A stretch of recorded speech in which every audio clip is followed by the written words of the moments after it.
Fatty liver రావటానికి ప్రధాన కారణాలు తెలుసుకుందాం. అసలు ఎందుకు డ్యామేజ్ అవుతుంది? ఫ్యాటీ లివర్ ఎందుకు వస్తుంది? మనం అర్థం చేసుకుందాం.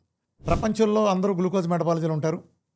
గ్లూకోజ్‌లో కూడా హై గ్లూకోజ్ తీసుకునే వాళ్ళు మన ఎస్పెషల్లీ మన సౌత్ ఇండియన్స్, అట్లాగే ముఖ్యంగా తెలుగాళ్లలో ఈ తెల్లన్నం ఫ్యాన్స్ బాగా ఎక్కువ.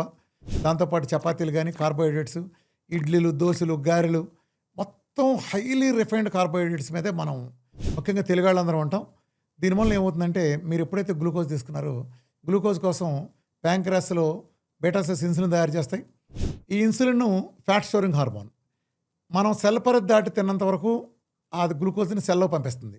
కానీ ఎప్పుడైతే సెల్ పరిధి దాటి మనం తిన్నామో ఆ ఎక్సెస్ గ్లూకోజ్, సెల్ పరిధి దాటిన ఎక్సెస్ గ్లూకోజు రక్తంలో ఉండటానికి వీల్లేదు కాబట్టి లివర్ని ఆదేశించి ఇన్సులిన్ దాన్ని ట్రైగ్లిజరైడ్స్ అనే ఫ్యాట్ కింద చేసి దాచేటట్టు చేస్తుంది ఎడిపోస్ టిష్యూలో.